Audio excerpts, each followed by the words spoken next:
Okay, we've come now to the last plague. Again, this is going to be the last thing that happens on the earth, and then Jesus is going to reign. God's wrath comes after the period of great tribulation. And when you look in these stories, you can follow it. It's always the great tribulation followed by the time of God's wrath. And this last plague shows up in six different stories. So that's a lot of evidence that this is not one continuous story. So if we were reading Matthew, Mark, Luke, and John, and you saw the resurrection of Jesus and it wasn't divided up for you, you would think, well, Jesus was raised in Matthew. No, Jesus was raised in Luke. There'd be some. That's the same way. No, there's a pre-trib. No, the rapture's mid-trib. No, it's pre-wrath. Whatever. That's because there's different stories. So don't get your stories confused. Divide up the book of Revelation like I've got on my chart. Get your free chart. We want to do everything free, but we got to tell the world that you can get it. So you can download it. You can email me. Make it happen. So this last plague, this is the biggest, this is the most descriptive of the last plague. Let me just read it. And the seventh angel poured out his vial into the air. There came a great voice out of the temple from heaven, from the throne, saying, "It is done." When Jesus died on the cross, he said, "It is done." Another thing that means is paid in full. Everybody's going to get paid in full here at this point. So those that belong to God, they're going to get their new spiritual bodies, going to be just like Jesus. Those that come to fight against God, they're going to get theirs too, but all they get is eternal torment. So, verse 18, and there were voices and thunders and lightnings, and there was a great earthquake, such as was not since men were upon the earth, so mighty an earthquake and so great. So, again, the voices, thunders, and lightnings. Revelation 4:5, that's an icon for the throne of God. And when there's that great earthquake, that throne of God, his presence is felt on earth. And the whole earth's going to shake. I think it's Isaiah that describes the earth as a drunken man that's just wobbling around its axis. So this is going to be a bad time. Earthquakes are going to happen.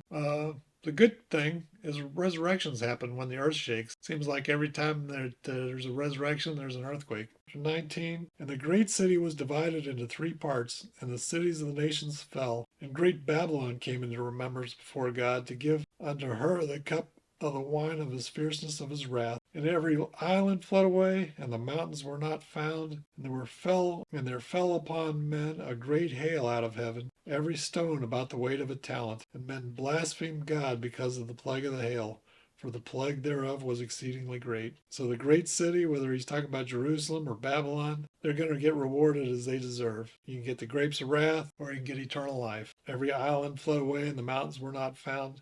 Same description given in chapter 6. And then the great hail, that's the plague, that's the, what's he say in the first story? The great hail of the wrath of the Lamb. So great hail is going to fall. It's going to be bad all over the earth, but especially in Jerusalem. The mountains falling on people, the plague, the 100-pound hail falling out of the sky.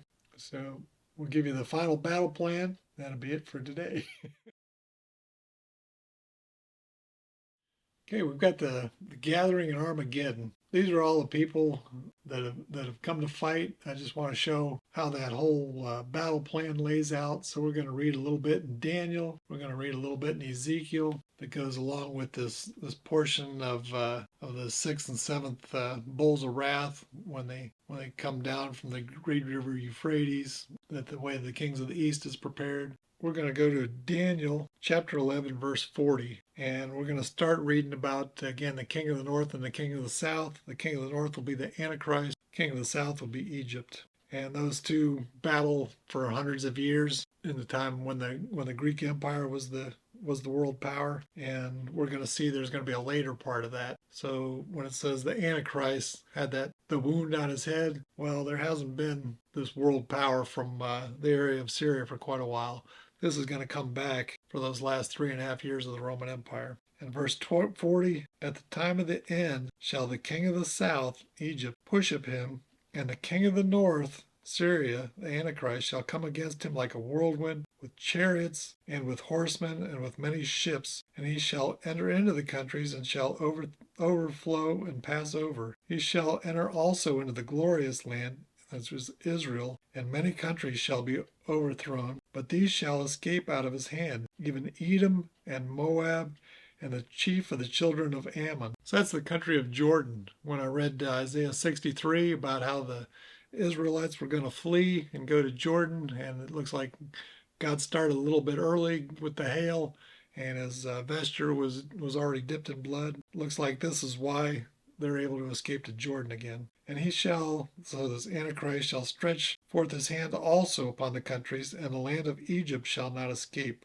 But he shall have power over the treasures of gold and of silver, and over all the precious things of Egypt. And the Libyans and the Ethiopians shall be at his steps.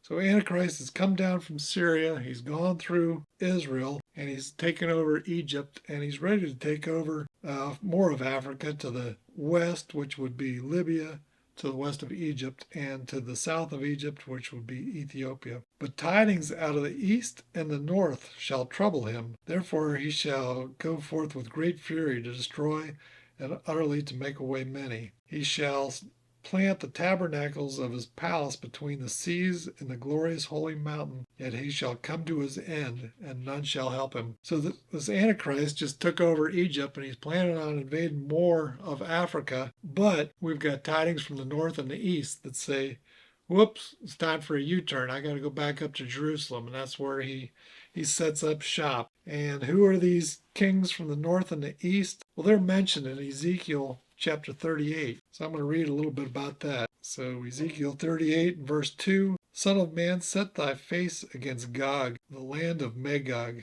the chief prince of Meshech and Tubal, and prophesy against him. Gog is the spiritual power of Meshech and Tubal. And there's differences. Some people say this is in Turkey. Some people say these are Moscow and Tobolsk, some places in Russia.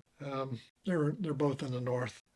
Persia in verse 5, so kings of the east, Persia, that's Iran today. And then Ethiopia and Libya are also noted in verse 5, so they were getting ready to be overrun. They were to the south and west of Egypt. They were getting ready to be taken over. Now they joined this area from the north and the east that coming against Antichrist, actually. Gomer and all his bands, the house of Togarmah from the north quarters. Most people, that seems to be generally accepted. That's Turkey. Then in verse 13, Sheba and Dedan, that's Saudi Arabia. And the merchants of Tarshish, with all the young lions thereof, shall say unto thee, Art thou come to take a spoil? Hast thou gathered thy company to take prey, to carry away silver and gold, to take away cattle and goods, to take great spoil? So they don't look like they're directly targeted just yet, but they're wondering what you're. Hey, Antichrist, why are you doing what you're doing? We had, I thought, a peaceful thing with these 10 nations and this Roman Empire, and now you're doing all kinds of bad things. So the merchants of Tarshish, the best explanation I think I've heard was this was Great Britain, and then all the young lions thereof. So you would have like the United States and Canada and Australia, nations that came out of Great Britain. So I think that's who those are that are kind of questioning what's going on at that point. So these nations come down actually to fight against the Antichrist and his armies. But we just saw those three unclean spirits like frogs come out of the mouth of the dragon, the beast, and the false prophet. They, instead of going to war with each other, this last Ezekiel army from the north and the east, they actually joined forces with the Antichrist to fight against God. Now that's the worst decision they're ever going to make, but they make that, and they're included with these armies that gather then at Armageddon. So you've got the Antichrist is actually in Jerusalem. So he's going from sea to sea in Jerusalem, and all the rest of these armies are gathered at Armageddon. And then verse 19 through 22 of Ezekiel 38 describes again what's going to happen in God's wrath. For in my jealousy and in the fire of my wrath have I spoken. Surely in that day there will be a great shaking in the land of Israel, so that the fishes of the sea and the fowls of heaven and the beasts of the field and all creeping things that creep upon earth and all the men that are upon the face of the earth shall shake at my presence. Again, this is the presence of God the Father. And the mountains shall be thrown down, and the steep places shall fall, and every wall shall fall to the ground. And I will call for a sword against him throughout all my mountains, says the Lord God. Every man's sword shall be against his brother. And I will plead against him with pestilence and with blood, and I will rain upon him and upon his bands, and upon the many people that are with him, and overflowing rain and great hailstones. Now this is Jesus going with the hailstones, fire and brimstone. There we see it it's kind of scattered all throughout the Bible, exactly this last plague. So we see this last plague 6 times in the book of Revelation. This is the biggest description. Now we've seen it's all over the Bible. You can't miss this last plague if you look for it.